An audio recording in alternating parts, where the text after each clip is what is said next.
And there's a new report. It's out this week ranking the best and worst tippers by state. The top and bottom spots might surprise you. NewsNation's Caitlin Becker is here with a look at the latest trends. I am intrigued here, Caitlin. As am I, Hena, and I know you and I are always concerned about making sure we are good tippers when we go out together. We definitely overtip. Right. That is our rule of thumb. Yes. You'd be surprised to know where they're tipping really high and kind of low. Delaware took the top prize with an average tip of 21.5%. And on the flip side, you have California scraping the bottom at just 17.3%. Now, there's a correlation here to hourly wages. Remember, Californians' minimum wage is split, beginning at $16 an hour for many and $20 for fast food workers. Now, workers in Delaware are making just $10.50. But there's more to the story because California is on par with a declining national trend, which means if you're like most people, you may be rethinking your tipping game. Those passive-aggressive iPad turns at the coffee shop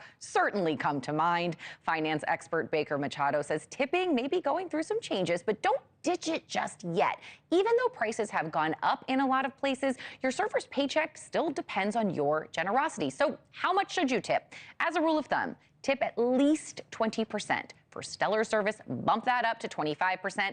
And if you're tipping less than 15, you're sending a pretty clear message. But when it comes to takeout, it's really just a judgment call. I think it's a case-by-case basis. So, for instance, if you're getting something to go and you have very little interaction with some of the wait staff, I think you can maybe go lower on the tip. I still do at the end of the day believe that you should tip. Even if it's $1 or $2, I still think at the end of the day, it's right to tip.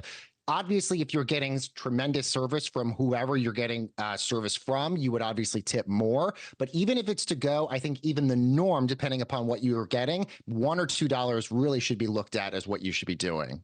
So, of course, there's no clear-cut answer. There's not a hard and fast rule on when and where to tip. But I always feel like it's helpful if you're splitting the bill to see what everyone else is doing. That is always what we do. We tip exactly the same amount if we're splitting the bill. And I don't think we've ever tipped anyone 17%. No. But I don't think that's a low number.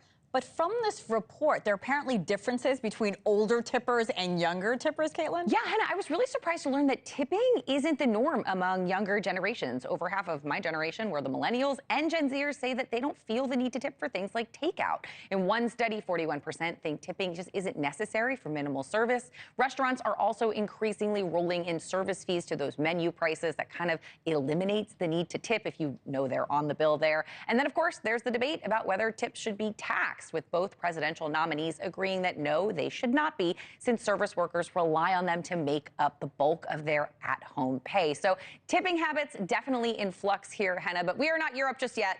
You still need to tip because that is the culture that we are living in here in the US. I am surprised for Baker to say still tip even if the service is terrible. I do that anyway, but that's because we have guilt. I know.